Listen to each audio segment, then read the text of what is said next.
It's time for murder moose.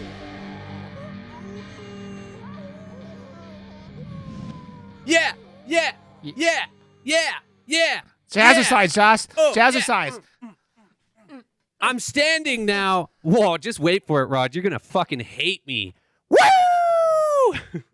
Oh, I didn't even think about that. Hell. Welcome to Murder Moose, episode 142. I'm standing now. There's nothing you can do. Woo! Okay. Oh my Josh God, is- help me. help us both, Ken. Josh is. I thought I was until like about right around the time Ken started coming into the podcast. I thought I was the problem. Nope. Josh has been the problem all along. No It's Josh. way. Hi. Josh's problem is Josh. Yep. It's Josh. Hi. Josh is the problem. It's him. I agree to disagree. I mean, that's But fair. we are Murder Moose. We're part of the Slashing Cast Podcast Network. It's in the game. There you go. It is It's in the game. game. Guys, Josh. Yes. there was just a horror convention in Calgary, and it was fantastic. Did I wish you were take a here. pic- I fucking wish you jealous. were here. I wish you were here. Yes, I wish. I wish lots I of could have things, been Josh. there. So How did you take a picture with the Hereditary girl and her pole? I don't take pictures with people. I take pictures of people with people. Like I don't know. I was talking to Diana about this, and she's like, "What the fuck? That's like, you should do it." And I'm like, I met them, and I had good conversations with all of them, and I worked with all of them, but I don't take pictures with people because I don't fucking care. I don't want a picture with someone that I just met type thing. Well, I don't know. I don't know how you guys feel about this, but I've brought it up before where like, yeah, I'd love to meet certain people, but I've gotten to that point in my life where I'm like, they're not going to remember me. I doubt that in the 5 minutes that I get to maybe talk to them, maybe 5 minutes that I get to talk to them, am I going to have any type of lasting impact outside of, oh my gosh, there was this person that did X, Y, Z, right? Yeah. I don't Like wanna last year, go. they asked me to come. Oh, hey, come on, get in here, get a picture. And then like my assistant took my picture, and I was like, "That's cool, sure." They asked me. No one asked me, so I'm not gonna go and be like, "Oh, yeah, I'm gonna spend the $60 to get a picture with you," even though I'm the one taking the picture. No thanks. Yeah. I'm okay. Yeah. So It's like when you go to a concert and people who are recording like the whole show. You're like, I'll put like a song up that I want to hear and like record and do whatever. But I'm not even watching through my phone. But you see people like at concerts like recording The and whole watching show, the Yeah. whole entire show. Yeah. and I'm like, No thanks. nope. Josh, who was your favorite person that you ran into at your convention? I was gonna say probably, I don't know. It's like a toss up because Mark, the latest Texas Chainsaw Massacre was fucking dope. He was so nice. He was so awesome, and he came up because I was the DJ on the Friday night, and he came up and was requesting songs like "Mother" from Danzig. yeah, Danzig. mother, Yeah, Yep. of course. tell Millie your was children so not to sweet, walk my way. like so Was he so nice. Was he Leatherface in the new one? Yeah, he was Leatherface. Oh, cool. And then James Jude Courtney, like the latest Mike Myers, he had such a huge draw that he was the big guns of the show. Even though what's his name, that kid from It came on like last Yeah, I was going last to ask second. you. No one knew he was there. Like he wasn't on any of Mm-hmm. that. There was no hype, and there was no like his draw would have come to see him type thing. But he came on a day before. He made a post about it and stuff. But it's like if people don't Yeah, know, it's last minute. Like, so he didn't. Yeah, he was still. Everyone was so stoked, and because I have like the team badge and stuff, like people were coming up to me at the end of the weekend and were just like, "This was like make sure this goes up the line to the head guy. I don't know his name, but like this was the best. Like I've been to other conventions everywhere, but this is literally it. None of them feel like this. The amount of like heart and love that you can feel everyone has for this. Like, I totally 100% agree. Like, we're all there to really like bring our love for horror and make sure that it's like community love. And yeah, I felt like that all weekend. That's awesome. Yeah. You Canadians are all filled with love. Well, And- it's not even that, because like there is a bigger one, because the expo, which is like the Calgary Comic-Con, is run and like really big and gets all the big names, and they attempted to do a horror movie one called the Hexpo last year, and it was way bigger than our Calgary Horror Con and had bigger people, but it didn't have the heart. It didn't have, it was like, it felt disconnected. Whereas this one, it still had that, like, you know, everyone that was there has been there. This is the 11th year. And like, I'm just really stoked that I'm able to help. And next year I'm going to be like a bigger role and trying to make this closer to the size of the other ones, but still have that like love and heart connected to it. I think it's interesting you bring that up, because I've noticed over the years, especially from going to like PAX and different events like that, that first of all, like once you go and you're like working the convention in whatever capacity, you feel compelled to help it grow, and you feel compelled to like 100%. see improvements over the years. And like, even I just worked a booth, a few years for PAX East, but not for PAX East, for another company.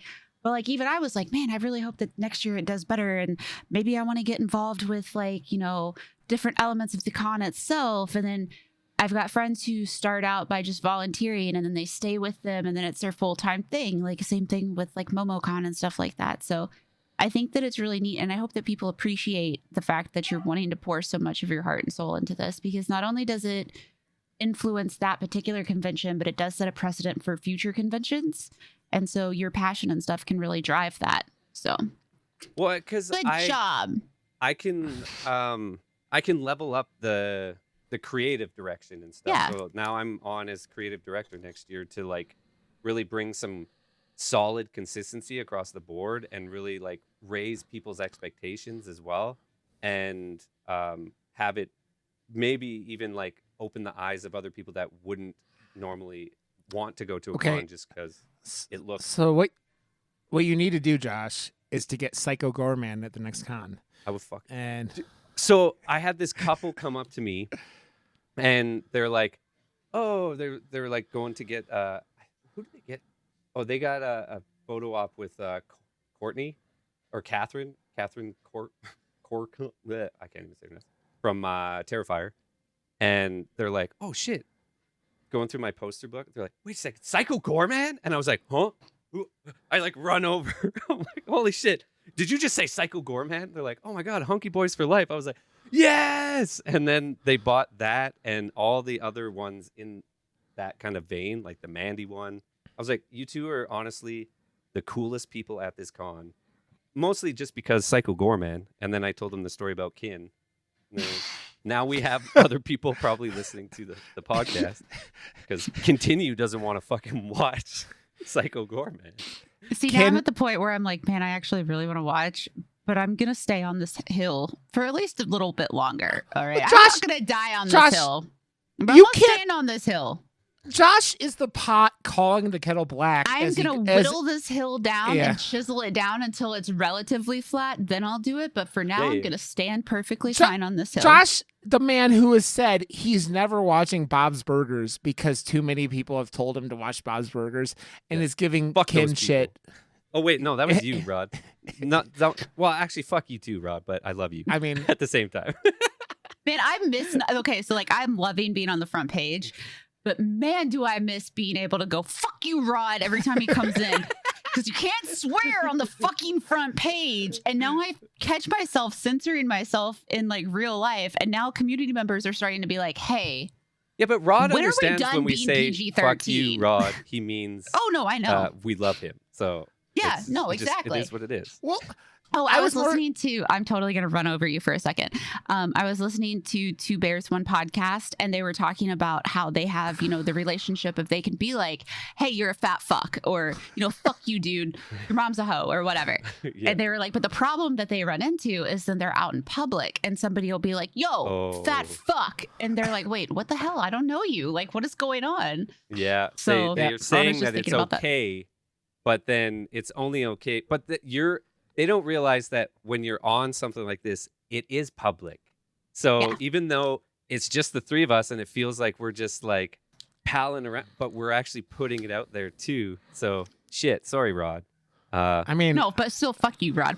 I yeah, mean, fuck that's you. why I love you. That's and why sorry. people walk up to me in public and like they honk clown horns at me because of Josh and Oh, clown I dick. I haven't get said pied clown in. dick in so long. It's been It's a few been like- months. Yeah, it's been a while, but like that's okay. I will always be clown dick in my heart, Josh. I will always be clown dick. My clown dick heart will go on. Always. So I have to clown ask dicking Josh. around. This is I assume because you were at your convention this week and you didn't get to go see The Flash. I went and saw Flash Sunday morning, and there You were mean like 10 Batman? people. I mean the Flash Batman. Yeah. I was kind of like amazed, and the movie didn't make very much money, or it only made 170 million. I which want guess to is go, but yeah, I it's thought- been dude- so busy in my life. It was one of those things where I'm like, I don't understand the complaining people are having with this film. I honestly don't understand it. The only thing in the silly movie that I was kind of like, this is dumb, is there, like when Barry goes into the Speed Force, there is some real bad CG, like a lot of the characters turn in. They look like bad video game PS1 like cutscene models, kind Because of. it's DC, man. They don't have Marvel money. They have Batman money, and they have Superman money, and they have like Warner Brother money, even though Warner Brothers has lost a shit ton of money, and I don't know, man. But I liked it. I enjoyed it. I had a good time with it. And yeah, I don't know. It's kind of a shame because Ezra Miller's whole like downfall last year into the like turning into like a criminal or whatever they happened with them. It's like I wonder if how much that had to do with it, or it was just like they got people. I don't know, man. It's weird because they also just the Craven the Hunter movie trailer just came out yesterday, and I'm just like, this looks really bad. I think there just have been so many comic book movies that like How many If some- comic book movies is Aaron gonna be in? Like he's like this is his third or fourth fucking superhero. it's his third at least, because Kick-Ass, and then he was the Lightning dude. He was whatever. What was it? The Wanda and whatever his name was, Quicksilver, and then like this, and it's just like they He's just ripped. kept. He's Dude, he super is- fucking ripped though. Who are we talking about? Aaron Taylor Johnson. Oh, sorry. Yeah, it's him. No, watch the dude, fucking trailer. dude, He is like Dude, that holy poster, shit ripped. that For poster, which one is he doing? Craven, the Hunter. Yeah, you're gonna get a fucking boner, Kin. Just Yeah, wait. he's gorgeous, man. Like the poster itself is just like it's him with like a 12-pack of abs and just looking very, very, very gorgeous. He's a gorgeous man. He's been in some real bad movies. Yeah, he has. Kick-Ass was awesome though. Yeah, Kick-Ass was good, and then Bullet Train was really good. Bullet I Train really was like fun. that movie. Yeah, I really like Bullet Train.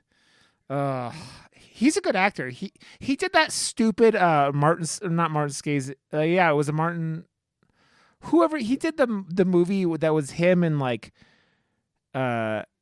someone else, and they were both in love with the same chick, and then John Travolta was like a government guy coming after, and just it had the worst ending I've ever seen. It had one of those endings like the last Twilight movie where they had this 20-minute end sequence and they go, oh no, that didn't really happen. It's like, fuck you, just fuck you and your bullshit. That's all I'm gonna say about that.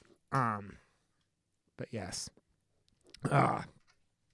So, Ken, have you watched anything? And your life's been crazy lately. You finally came back last week, but you've been what?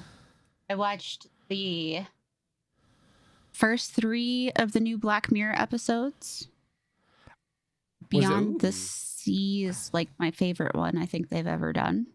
I haven't watched the last season yet, the 4th one or whatever, like the one that came out after the whatever. But yeah, that one's really good. The interactive one was, but yeah. The we've watched that. I watched something the other night before bed. It may have just been that, to be honest with you. This took 2 days. Ken was talking about it in a stream this morning, and I'm like, yeah, this was not a movie that I was like, I am very glad I didn't go see this movie in the theater because it was a lot, and it was a movie that I was glad I could pause every like half an hour or so and go. I had to walk around. away. It does that Ari Aster thing where it's like it's intense, and it's like it makes you feel the anxiety that the character's feeling. He's really good at like just overwhelming like with stuff, and he layered shit. But I'm glad we're talking Ari Aster because just meeting Millie and her mom, the momager, it was the cutest little thing ever. And taking a picture of the two of them. Meeting who? From Hereditary. Oh, okay, yeah. Does she look like the same like girl as from Hereditary, which was 5 years ago, or does she look older now? No, she looks older. She's really short, but we had the phone pole, which was like extremely heavy and very fucking dangerous, actually. I was like, I don't want like they put the blood on it and stuff, but it was in this like roller box thing. But because it was so top heavy, it would like almost tip over, and it weighed like over 100 pounds. So it was very fucking dangerous. I will say this, as I've said it before on here, but that moment in that movie was the first time and the only time I could remember like gaping my mouth open going. Just it's out of nowhere. It was like the most unexpected thing because it was one of those. It was very much like how they did Barbarian, right? Like where they kind of mislead you in the trailer, which is fucking fantastic, right? Where they were like, yeah, this is just a like a rom-com gone wrong in Barbarian, and this movie was like, oh, this is about this little girl who's kind of creepy and does these weird clicking noises and stuff like that. Nope, it's just like that's kind of stuff, and it's like, yeah, because we talk about it all the time on here, right? Where trailers give away too much shit, and that was the kind of thing where they kind of misled you, and thank God, because it gave you that moment where you're like, what the fuck? What the fuck? I have to see. I don't know. Did either one of you look up how much money this movie actually made in the theater? Yes, 9.1. It cost them $33.5 million. I think if I remember the numbers right, but they only cleared 9.1 million in theater. Yeah, so they were hoping that that streaming services were going to be its saving grace. They gave Ari a lot of money for a movie that was like, you're like the trailers. I think the Stuckman reviewed this movie, and he doesn't talk about movies he doesn't like anymore. He doesn't like. He's got his own movie coming out this year, which dude, the man has like. I saw a video of his the other day where he's like trying to raise some more money because the visual effects in the film are taking more money than he thought. And so they're trying to raise more money. Like they're doing stuff through Kickstarter and like other like buying. I'm like, dude, the fucking Hollywood process is just like brutal, man. It's just like it churned. Like, I don't know, man. I don't know. I want to. This movie was an experience, though. Is there anything else you guys want to talk about before we fully dive into Beau Is Afraid, though? I just want to give a heads up that I have lots of comments and lots of quotes. You are good because I didn't quote anything, and this movie was, okay. So we were talking about Beau Is Afraid, which came out in May? I think it came out in May. And I will read the synopsis here, and it reads as follows. Following the sudden death of his mother, a mild-mannered but anxiety-ridden man confronts his darkest fears as he embarks on an epic Kafkaesque odyssey back home. Okay, I'm glad though. This is the first stuff I just want to open up with this. When I saw this, I was like, this looks like a demented version of a Wes Anderson film, and it felt like a demented version of a Wes Anderson film. Did either of you guys like have like Wes Anderson like vibes with any of this? Because it like it has that like surreal, like this isn't like the real world, but it's acting like it's the real world kind of things. I don't know if either of you kind of got the vibes from it that I did. I'm just looking at, because I could not pinpoint a Wes Anderson film off the top of my head if I wanted to. Wes Anderson makes all the quirky, like he's got Asteroid City coming out, but he's done things like the Grand Budapest Hotel and like. I can see where you're kind of, because of it felt very like a set with like, but I that's what I really liked about what he was doing with this movie was he was layering things and making every scene very busy and a lot of things going on to add to that like anxiety thing. Like when he has to run to get the water and then he runs back in. That was such a cool scene to like show a little bit more about like what this character's going through. And it set it up for like just me as an audience member going, I have no idea what the fuck is going on, like ever. And like, I didn't really the whole entire movie, especially at the end. I'm just like, okay, cool. It's done.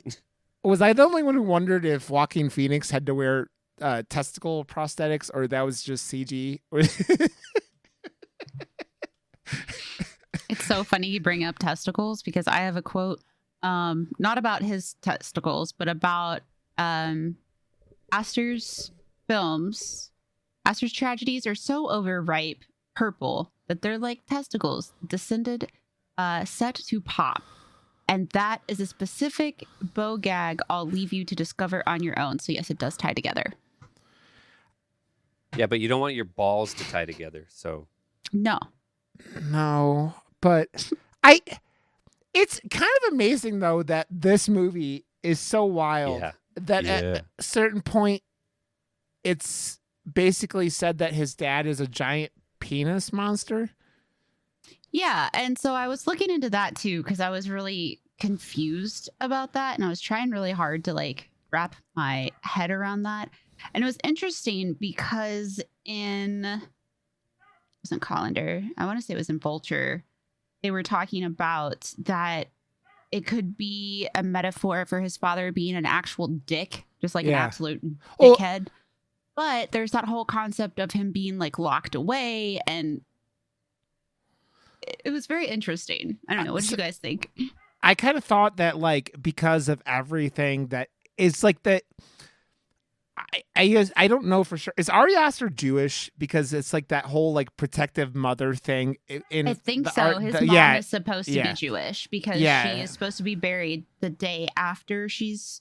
I think it was a little more than protective day after you mother. Dead. That was like incest. Yeah. Well, I was just waiting for her to like start fucking him, like numerous times. But it was that like there's that thing where like the Jewish mothers are like, it's the stereotype, they're like super overprotective, right? And you just kind of get the thing that like I was kind of guessing from like some of the, because they let you kind of imply stuff on your own a lot in this film that like she got pregnant or something. Like it sounded like the weirdo, the Grim Reaper from Supernatural, who he thought was his father all of a sudden, but like that he couldn't deal with his mother anymore and he bounced. And so like in the mother's eyes, he's a giant dick because he left. Right. And so then to spare her son, she was like, oh, your father died. And then told him the story about like, how he couldn't come if he came.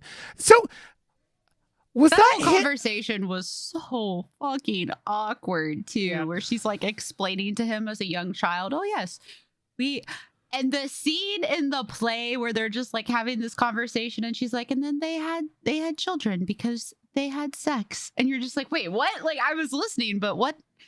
Well, it was Sorry. that weird. It was that weird interpretation of like Beau's like anxiety of him putting himself in the play, kind of overwrote the play that was actually happening, right? And then Well, and like there's a whole thing about that too, about the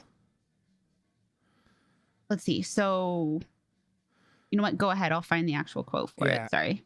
It's that thing where it's like it was over. Well, it's the thing like a lot of this film, right, is that like Beau's anxiety is so overwhelming for him. It's like it ruins everything in his life, and everything gives him anxiety. The homeless people on the street, the water in his apartment, there are so many things in this film that I'm just like, is Ari Aster actually getting anxious about a lot of these things? Like, is he really anxious that a guy's going to be like Spider-Manning over his bathtub and like you going like? Well, so there's a whole lot of that. Like, I'm going to bounce back to the play thing, and then I'm going to jump forward to the water thing. I'm going to bounce around for a second. So just as a heads go up, ahead. bear with Go me. ahead. I'm about to go in deep, literally, because water. I love when you bounce around. So the concept with the play that was really interesting, something that I read on Vulture, was the play itself is about a guy who watches a play that seems to coincide with his life. The point being that sometimes art has nothing to do with us, but we feel that it's about us. So then we insert ourselves into it and try to make everything about us, right? We're not the main player. We're not you can be your own main character in your own world, but that doesn't mean that you're the main character in everybody else's world. So with art being subjective in the way that it is, bada bing, bada boom, which I thought was really interesting because that whole section blew my mind. I was very confused. The water section too. So Wasser is German for water, which is where the waterside village where the home is.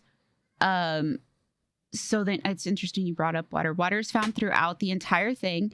The bath scene and the ocean cruise where they have a lot of, big scenes happening. All these different things was that water can be freedom, but it can also mean death. So it's basically trying to be floating on that edge. Water can also be symbolic of a mother's love, which can be considered smothering and destructive. It can also be denied. Think of a man in the attic and his empty bowl. Yeah. So I thought that was really interesting. I feel like this movie and, like Ari Aster as just an artist himself, he is fucking smart. He understands the filmmaking as an art on a higher level than, there's literally only like a handful of people on Earth that really understand the craft like at this high a level, but because he's still pretty young in his career and he's already has so much praise and so much power in this, I feel like this was the one movie early that he's just, here it is, here's everything, and maybe he'll kind of like see that it's not all just one-sided and you have to play by more rules almost. A24 is one of those places where they'll just be like, no, whatever, you've made us a shit ton of money, we're going to reward you for it. Other studios probably wouldn't have given him as much freedom or money, but who knows. Are they going to, like, if this movie made a third of its money back, even only on a $30 million budget, it's like, is this gonna come back and bite him in the ass? Because regardless of how good this movie is, because that's not a statement on the quality of this film. Oh no, it's beautiful. It's gonna have people talking because it's art. It doesn't make sense. It's not overly explained, and it does it in this way. For me, and you said before, I'm glad we watched it not in theaters because it's not as an enjoyable of a moviegoer's experience because it is long, and for us 3 hours is like, oh, that's like two movies for us. Yeah, I was too busy. And I was like, oh yeah, I'll just throw it on. 3 hours? Fuck, I don't have 3 Yeah. hours. Like I'm busy and I can't just watch this. But I really wanted to because it's Eric fucking Astor. Joaquin Phoenix is awesome. And Yeah. because it was one of those genre benders, it was like, is it horror? Comedy? What? And I was like, you've piqued my interest on so many different levels that I have to Yeah. sit down and like clear the space and give it the time and attention that it deserves so I can actually like absorb it. And in doing that, I was like, fuck, this is harder than I wanted it to be. I almost think that he could have made this into a Series. mini series, like Yeah. six 30-minute episodes, because like I felt that you could have gotten Move what over, you were Rod. he was trying to do. What? Move over, Rod. I am moved. What do you? I'll find Oh, there here. you I'll the center more. But no, it's like for us. I don't know. I'm sure there are plenty of critics who were like perfect with the length, and like there's nothing wrong with this movie. It's just like, especially with us that have the super ADHD, like there's so many things What? being chucked at you. Well, yeah, exactly. There's so many things being chucked at you constantly, and there's such heavy things and like heavy like it's got that like. It's not like surrealist in like the way like Infinity Pool or like the Killing of Sacred Deer is or anything like that. It's surrealist because it tears up the real world and turns up all these things as Josh is just losing his goddamn mind. Like it's the anxiety drives this man to see the world in this like turned up to 11 thing, right? Like we live in America where there's violence and like and no one cares about homeless people, and like there's people committing these senseless acts that one of my favorite things in the whole movie was the naked guy stabbing people. He was just running around and it was very like He is a circumcised man. yeah, and it's just covered in blood and just swearing at people. And the things in this movie that you just like, I swear you could watch this more than once and just pick up more things like but like the most insane things made me laugh during this, like the body that's just in the street. Yeah. But and it's the Ari Aster like dead person, so it's like Yeah. really morbid looking, and Yeah, like he does a thing with the eyes, like when the girl drank the paint, she looked like an That Oh, Ari yeah. Aster dead person. Intense. Yeah. Oh It looked my like- God. it looked like it reminded me of the daughter from the beginning of Yes. Midsummer, or like the Yeah. that had sucked up the like, man, it is just like it's all these super like concentrated, like I think I heard somewhere that Ari's like his thing that he's kind of trying to convey is that he has tons of anxiety, and he was kind of like putting a lot of that into this film, and you're just like, okay, I see how like it's like how everything's coming to get him, right? Like, and dude, There's it's a whole thing on that. So like, first of all, there was an acknowledgement from him where he states that all he puts out can be dead and forgotten by the countless audience members who will walk out with ever thinking of it again. It serves as a final confrontation with fear, whether it's a judgment from one's work, life, or a combination of both, the destruction that it carries with. No matter how much one gives themselves to tell a good story, as Beau was imagined in vivid detail, there's always the grim potential that you'll be left to drown. Also, the fact that like people can be completely oblivious. They won't give a shit and they'll walk away and it doesn't even matter. There was also a whole commentary done about cancel culture with this too that was really interesting, about how the anxiety of that can like pull together part of like the anxiety that he was dealing with also stemmed from like the whole cancel culture side of things. But yeah, sorry, I just wanted to, ADHD brain was like, this is where you fit, put it in. No. Dude. You're part of the show. You can talk about all the things you want to talk. Especially like I love when you get super like into a film like this and you're like doing research and doing all this stuff, because it like I love Josh when and you I say are put it not- in. Yeah. I mean, put it in, kickity. No, because this film is just this movie is one of the most, I think that the only thing that would probably be considered more artsy fartsy than this film would be Mad God, Josh. Like, It's very pretentious in its own way. But oh yeah, Kin didn't see Mad God, so doesn't really understand that. I don't know. It was so weird, and I love that we watched it because I loved it in what it was doing. It was so artistic, and I was so into how fucking weird it was. And Rod couldn't have cared less because he ADD'd so out that he was like, fuck this movie.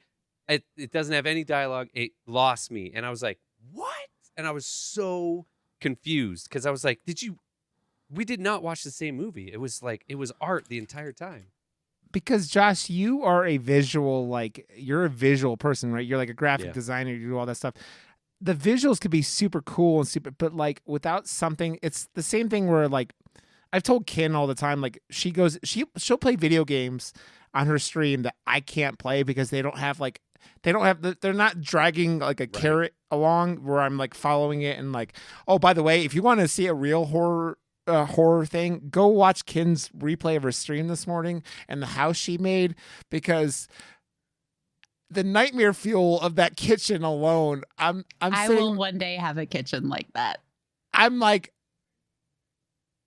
the tiles were like eighths, and they were all different, like quilt like ones, and all the tiles were different. And so I like covered the floor with them, and then most of the way up, like halfway up the wall, and then it was too much. And so I put like black tiles and then alternated, and people still thought it was too much. And I was like, this is the best kitchen that's ever existed. And then the game was like, fuck you, change it back. And I was like, but my kitchen, and also my kitchen was like the size of a shoebox. It was great. It was something. What game was this? House Flipper 2's demo is out. So I sunk like 3 hours. Actually, I think I sunk like 5 hours. It was wonderful, and it made me giggle the entire time. But it was Kin was kidding hard, and it made me smile. But like, yeah, I have a hard time that like when there aren't things that like are pulling me along, like I need that reason why I'm going on to the next thing. And this movie has it. It's fucking wild. And often I'm not completely sure how much I understood everything. But like when you don't have that carrot on a stick and I'm like on the treadmill trying to get that carrot on a stick, I can check out pretty fucking hard. And this movie was just like, it overloaded my ADHD, which is something that like, this movie has constant shit happening, right? It's always got like a billion things going on the screen. There's always like, and it doesn't explain it too, so it makes you think about what you just saw too, instead of it just being like, oh yeah, this is what you just saw, and this is the reason why it was on screen. Yeah. It was like you just saw 4 different things. None of them were explained, and literally 3 of them made 0 sense. So one of my favorite parts about this whole film is after all the crazy homeless people have the murder orgy in his apartment, and he's like walking around the apartment afterwards, and the microwave has like "do not open" on it, or and then his computer monitor has a shoe that's like implanted. Yes, that was great. And then he's trying to use his computer monitor. And then like that translates into like the bathtub scene we already started talking about, where he gets in the bath and he's just trying to fucking like, you know, make it through. And the guy's just like that sweat. It's like very much kind of reminding me of like Mission Impossible, like where Tom Cruise is like hanging above people. And I'm like, what is like, because that's all like just pure anxiety. It's like, it's like Spider-Manning with a spider on his face. Yeah, the brown recluse, which killed the tattooed face guy that like tried to murder him or get into his building a bunch of times, and it's just. Also, I have to say, Ken, I need your opinion on something very specific in this film. Have you ever had the thought that your therapist is recording your conversations and sending? Yes. Were you like? You're like, I feel this with my whole soul, and I wanted to vomit. Yeah, it is the literally entire time. It's literally one of those most like betraying things that could ever happen to anyone, right? Because therapy is supposed to be that thing, that safe space where you go in and you like let your soul out. And for anxious people, I mean, I'm anxious a lot. Like the thought of like them like taking advantage of that and just like Your soul. abusing that and doing all these things. And that, I don't know, man. That guy, whenever he shows up in movies too, has that like He's such a great actor. He's such a great character actor. Yeah. Like his entire just.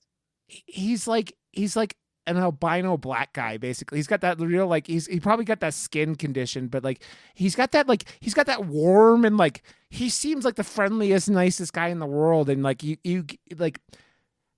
kind of like when the first scene where they have therapy, which is like the opening scene in the movie, really, besides the vagina.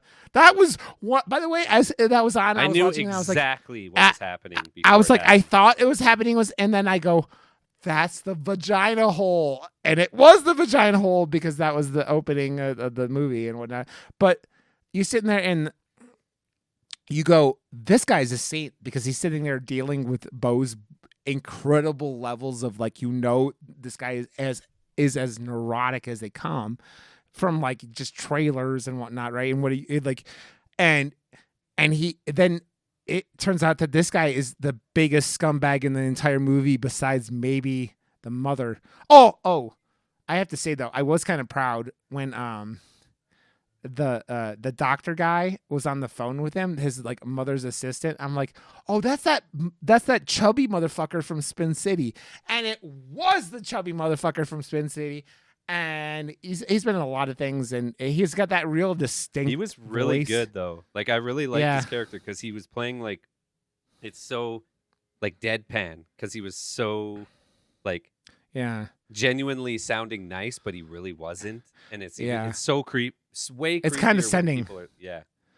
Well, in that condescending is that thing is like that thing throughout the whole movie. It's like nobody ever believes Beau, and it's like but it's that thing where I'm sure that this is all like internal anxiety, right? This is like what the world feels like to this person who anxiety overload. They're like, he's sitting there going, oh yeah, they're just condescending me. They're just, and we've all had like feelings like that, just like not turned up to 11, most of us, right? Like, no, like this is like severe, like it's almost like paranoia. Like the anxiety is so strong that it's almost like paranoia, right?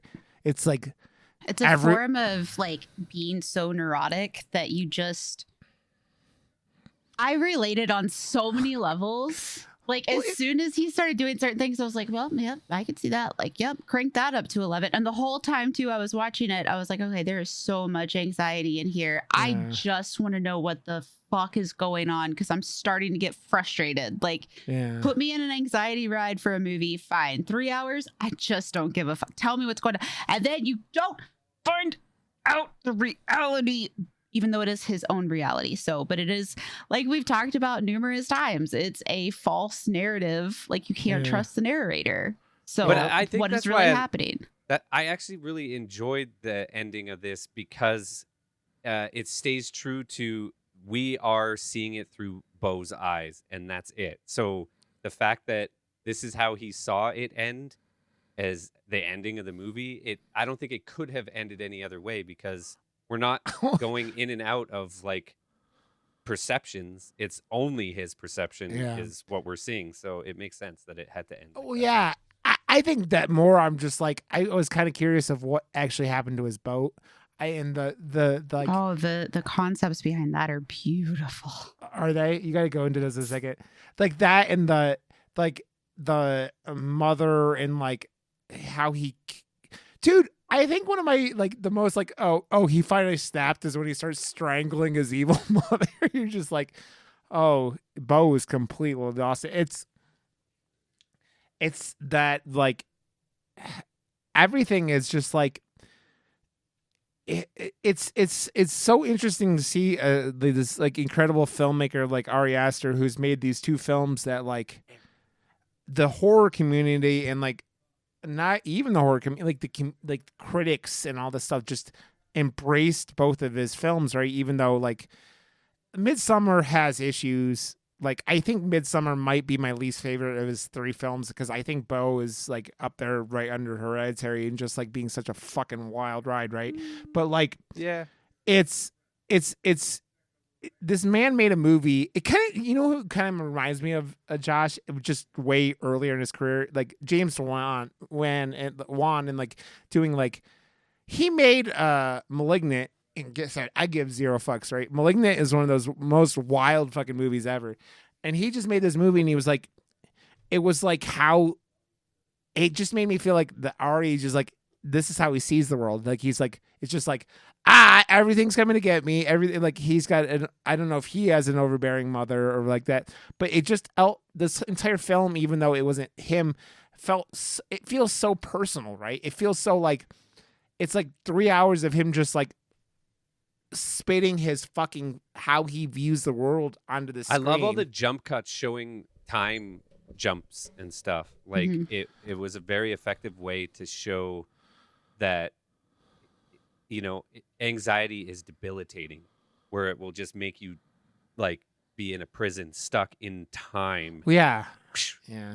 Well, yeah, it's that, and you start seeing that really early on in this film, like when he tries to go to bed and like he's paranoid that he starts getting the notes under his door about being quiet, and it's just like, that is so me. Like, I cannot tell you how many times. So when we were in Florida, all night I was worried about making noise because I would be like gaming or like dicking off or whatever, and I would get up every morning and ask every single person in the house, was I loud? Did you hear me last night? Yeah. And they would be like, no. And it'd be like, okay, like I just want to check. And they're like, why?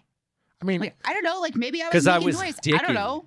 Off. I was dicking off. No, like honestly, it's a fear. Like it's the same with stream, right? Like I'll sit there and I'll realize I'll become hyper aware of the fact that I'm breathing.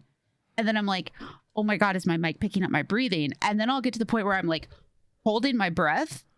And then all of a sudden I'm like, oh my God, I have to breathe. And it's a whole process until I can forget it.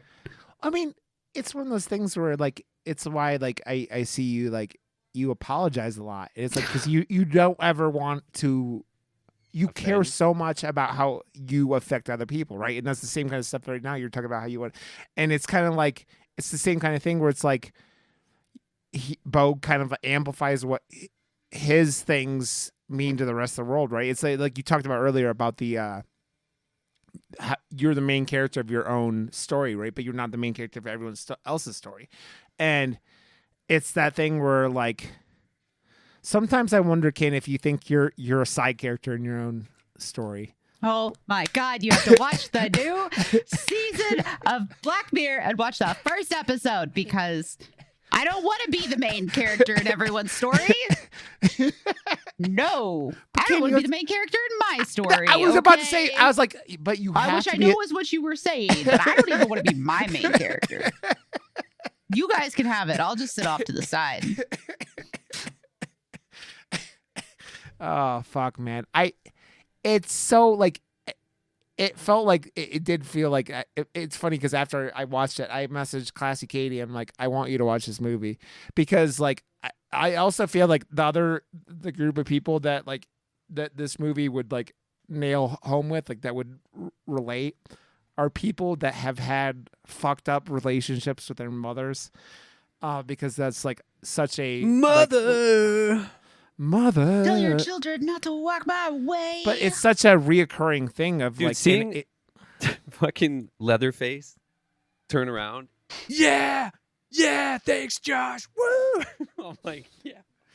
Did you tell him you were happy that he was the first one who's ever like? He Yes, was the I first did. Leatherface I was, to have like the first guy to actually make an actual massacre in Texas. Thank you, buddy. yeah, with a chainsaw. You're Yeah. like, thank you. And buzz. yeah, dude, that's one of those movies where I'm like, dude, if you went into a movie called Texas Chainsaw Massacre and you expected high art, I don't know what to tell you. And I'm sorry, regardless of how good the first one is, it's not exactly high art either. It's like scary and creepy and all that stuff. but it's not exactly high art. It's a No. fucking bunch of crazy people that like I they were liked almost. the Netflix one a lot, Yep. and we talked about it. We were Yep. like, Rod and I were genuinely confused about the masses' reaction to it and the amount of pitchforks that they had in their hands, because it made zero fucking sense to me. I mean, it's like all these people go in expecting the original, which it's never going to be. But two, it's like, dude, have you guys watched? Josh and I have watched Sharks to the Corn. I mean, like we've seen bad horror movies. It's like Speaking of sharks, today is the 45th anniversary of Jaws. Oh, nice. And you Nice. did you see that that clip of the shark eating the Russian? It's No. it's Diana's favorite clip ever. I assume the Ukrainian loves watching Russians get eaten by sharks. She now is obsessed with all my shark shit. She's like, sharks. I love them. Oh. Oh man, she's like, they were put on this earth for like a reason to eat Russians. Man, I have to say though, like did you guys think that this movie could have worked as like either like a miniseries, like I said earlier? Because I keep thinking about like the parts of this movie and how like weird it is, and like how like you could have broken it up, like the whole section with him in that house and the doctors that hit him with a car. I felt like this movie already kind of did that, like in the way it was structured. It almost felt, and how long it was. It felt like 3 episodes of a show put back to back to back, because like it was pretty much at the hour mark that it changed completely, and you didn't even ever think about his apartment and that whole first part, but it was so contained when it was happening that you couldn't even imagine that it was going to get any bigger than it did. This movie feels like this big, but cut up into 3 unique, sections. Acts. Acts. Man, just like the windows here. 1, 2, 3. Yeah. The whole section with the fucking with Nathan Lane and that was what do you call her, right? What's her name? The chick from Fargo, right? No, it wasn't. It was when he's the staying wife in her room. Sorry, thank you. Sorry. Sorry. Kim, I'm sure you felt you were like, this is my life. Like the weird thing was like, because the parents, like the son died. Also, they like it seemed like a lot of that shit was just completely made up. Like, oh, he was in the jungle and he was. But like nobody sits down and is like, I mean, like obviously at the end where it's all wrapped up that they all worked for her and like she was doing all this shit. But like nobody sits down and is like, do these people just like pull people off the now? Granted, my thought process on that was she hit him with her car and she didn't want to get in trouble, so they brought him home. Yeah, that's what I assume. But then you see him on that fucking weird painting, the picture of the collage of all the people that makes the face of his mother. Mm-hmm. Also, I had to wonder this because you both have feelings. Was that his first orgasm ever? Yes. Like that's why his balls are so big. Yes. Oh, that's why she goes, I felt you bust the condom. Yeah. She bust right through. Yeah. She did. I did laugh, man. When he's like so relieved that he didn't die when he came, and then he looks up and she died when she came. Well, we were watching it and it happened, and I was like, she's gonna be dead. She's gonna be dead. And then it was just frozen. And I was like, oh, there she goes. Dude, I'm sorry. I'm cool with that. If I come and instantly die, is there a better way to go out? I don't think there is. Like, I don't like, maybe getting blown up might be better because you are dying in your sleep, but like, you're like climaxing and then you're like, you just don't exist anymore. Like, you go out on top. Bada boom, you get it, because she was on top, and when she went out, she was riding that dick. But yeah, I thought that was funny. But the mother just sitting there, basically watching them fuck, was just like one of the. You're like, it's such a weird like as you think. It's funny because like this character you like kind of feel bad for like a lot of the movie, but you're also at the same time you're like, get your shit together, man.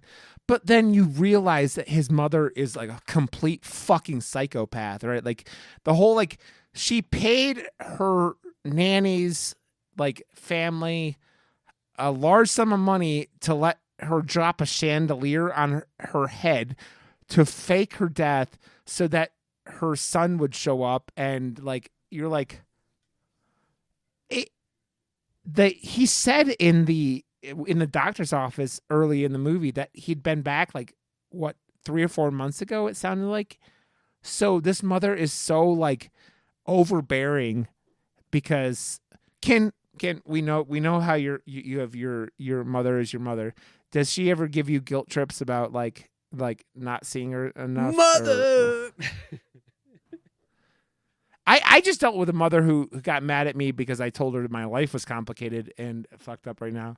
And she was like, but I want to see you for your 40th birthday. I'm like, I can't promise anything, and got mad at me. So I understand this whole like. No, my mom, I'll be completely honest. My parents, they don't do that, but they did when I was younger. Okay. But they've kind of come to terms with the fact that I am super busy. They don't like guilt trip me about it. They'll just be like, "Oh, we'd really like to see you," or "Do you want to come over?" You know, but they don't do the like, "Why aren't you here?" Blah, blah, blah, blah. Actually, in fact, they're quite the opposite. They want me to come over, but they're always kind of like, we understand, like no pressure. That's why I wonder, because you guys are close, and I feel like that hour drive, or I mean, it's not close, but like if that guilt. All the family was like, we always thought you lived like 15 minutes apart. You have the same zip code. And I was like, no, it's like an hour. So it's an hour there, an hour back, an hour to spend time. It's a whole day adventure. Yeah. Yeah. Josh, why are you on me when Kin was talking? I'm not paying attention. Sorry. Guys, if you're not watching the video, you missed a man go, yep, I hit 45 minutes and I've fucking completely checked out. It's 57 minutes. I just realized. Fuck you, Rod. I don't think I could have a standing desk because I would be in a situation like that and just walk off and completely forget. No, I can't. I already do that now. Like I got up one day, I was in the middle of something on stream and I like got up to be funny and I like disappeared for like 20 minutes and I came back and I was like, oh. I was reading I do this an email. every day. It is my entire life, but I forgot I was doing it and just dipped. I'm going to be honest. I was reading an email. I have brand new clients coming on board, and they're more important than us. I know. Oh no, we get it. But we're gonna bust your balls though, Josh. We're gonna bust your balls about it. Yes. So it's wonderful. Listen, I don't have any room to talk. I fell asleep 2 weeks ago during the podcast, so I have zero room to discuss anything. That was pretty new here. I don't know what I'm doing anymore. I mean, you don't know what you're doing, but we love you anyways, Josh. You also had a very busy weekend, and you did. And a busy day. What day is it? Is it Tuesday? It is I Tuesday, could have Josh. sworn yesterday was Tuesday all day. No, it was not. You should honestly always have tacos on Tuesday, just so you know what day it is. But I eat tacos more than that, so it's okay. I would want tacos every sure you have tacos on Tuesday. Oh man, I want tacos now. Taco Bleed Tuesday. from within. So is that when you're on your period, or? It's a Scottish metalcore band, Josh. And everybody Yeah, knows. I know, but like when you're bleeding from within, isn't that like a metaphor for having a period? For periods, I mean, either that or you got like anal bleeding from too much rough anal sex, Josh. Why is there not a band called Anal Bleeding? There was a band from Calgary called Maniac Sumo Cunt. Okay, but that's not Anal Bleeding. I do appreciate the name, but that's not Anal Bleeding. I mean, it should be a deathcore band because like deathcore has such high classy names as Dying Fetus and things like that. Like, Which, by the way, Dying Fetus was actually pretty good live, even though I saw their name and I'm like, why?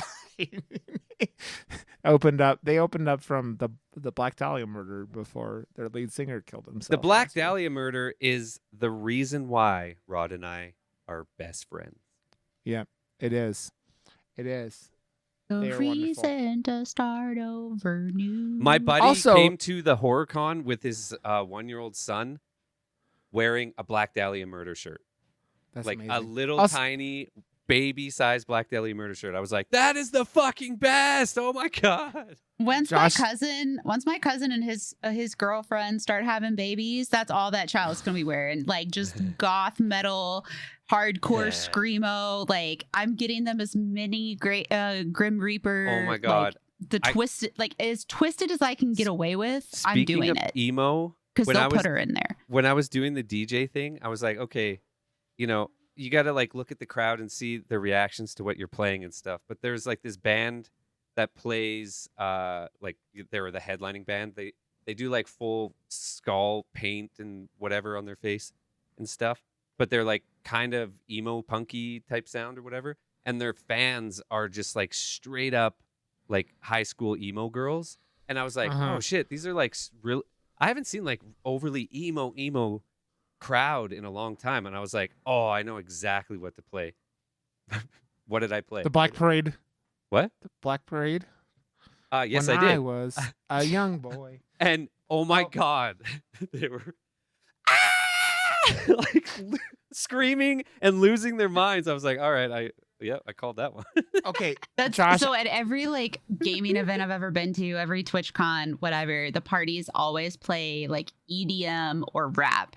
We were at the Partner Summit this year and they broke out Linkin Park Nice. and like two other more like I know that Linkin Park's not emo, but you get where I'm going They're with new this. But metal. they did play a little bit more of like the rock side of stuff. yeah. And everybody lost their shit and everybody was so excited and everybody's jumping around and I was having fun and then they immediately flipped back to techno and everybody just stopped Dude, and we I were just just- like it makes me laugh because like in between, like when I went and saw August Burns Red, and there was like the Devil Wears Prada and like these guys. Like I think it was in between Devil Wears Prada and August Burns Red. They were the venue was playing Aerials by System of a Down, and the whole fucking everyone in the crowd was there's like 3,000 people just singing Aerials. It was Yes. fucking wild. Okay, I have one more question, Josh. Did you yell Yeah. Barry when Barry was on the screen? Yes. I still need to watch the 4th season of this. Oh, another thing I watched want the first 2 episodes of Barry. It's very dark, and Yeah. That's why I haven't dived into it yet. I've been watching What We Do in the Shadows to prepare for the new season, and they had the trailer, and they show Guillermo trying to do vampire things, and so I was thinking of starting from. Like, it looks pretty good, and I've been hearing good things about it. what's from? It's like a horror show on Paramount. I've heard really good things about From. Yeah, I don't know if I know that one. it's on Plex. Okay. Check it out. Okay, do we have any ideas what we're watching next week? I was gonna suggest something. I don't remember what it was. I want to do Do you want- something old. Like, I have my collection over there, and as I was moving, like now I have my old desk is in front of it, so I wouldn't be able to do it this week anyways. But I was like looking through it, and I was like, fuck, this is how I used to pick movies, and I have like, a decade or two in my movie collection that are just like nothing but gems in the horror genre, and I could just go this one, and like then I could have a physical copy, like but remember we said we wanted to watch that what was it, Cemetery Man? We could do Cemetery Man. The Cemetery Man or Grave? Was What? it Cemetery Man? Yeah, maybe it was Cemetery Man. Cemetery Man is like a 1992 giallo film, so I'm down with this. It's wild from what I've seen. Brandon Tennell did a review of it years ago, and I'm very excited. Yeah, let's do Cemetery Man. Is That's there what anything Dan else? from the HorrorCon, he gave me his copy of it and was like, no, fucking watch Cemetery Man. I'm like, okay. And then he said, and then do a poster when he's fucking the girl on I'm like, okay. Is there anything else you guys want to say about Beau Is Afraid? This movie's wild, man. Like I think like Check it out. it's and artsy, grab man. Your But popcorn.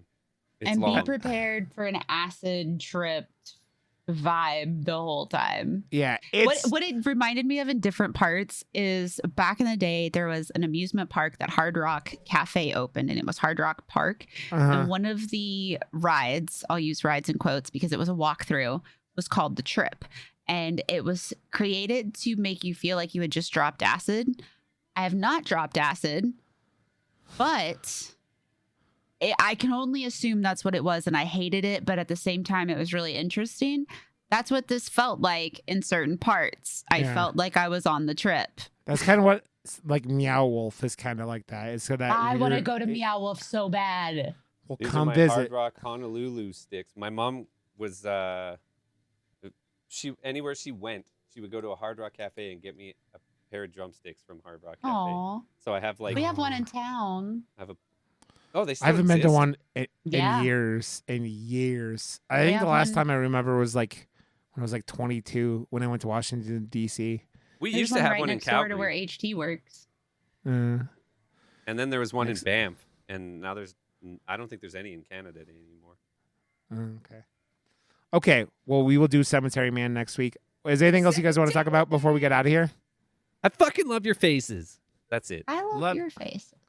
We love your face, Josh. Yes. Okay, guys. Proud of you, Josh. You're awesome, Josh. Good job Thanks, killing it at the guys. Calgary Horror Con. You Yeah. beautiful man. You. Okay. Yeah. Go to murdermoose.com and Murder Moose Podcast on Twitter. Follow us there. We are that's the website is where all our episodes are, and they go to our YouTube and whatnot. Go to YouTube and subscribe to us there, and just search Murder Moose Podcast, and you'll find us with a Psycho Goer Man writing a Murder Moose. We have Kintinue.com, STDmotel.com, SCTOhotel.com, only nouns, and Quaintaint.com. Follow Kin, go to her stream, check her out at twitch.tv/Kintinue because she's wonderful. And Josh at JoshWRB .com and JoshWRB on Twitter and all these things. WRBdesign.co. Yep, do all those things. And I'm Rod_Johnston on Twitter and Twitch, so follow me there. So I love you, motherfuckers. You're both awesome. I love you to death. And I think we had a really good discussion with this one. So we'll catch you guys next week for Cemetery Man. Dun, dun. Is it what, 92, Josh? Is that what year it is? I think it's 92 or 94, one of those. Okay. But it's an Italian weirdo. Like, it's like almost like Evil Dead-y almost. It seems like in tone. Like weird. I think I'm going to love it. Yeah. Okay. Okay, guys. Love you. We'll catch you next week for Cemetery Man. Bye.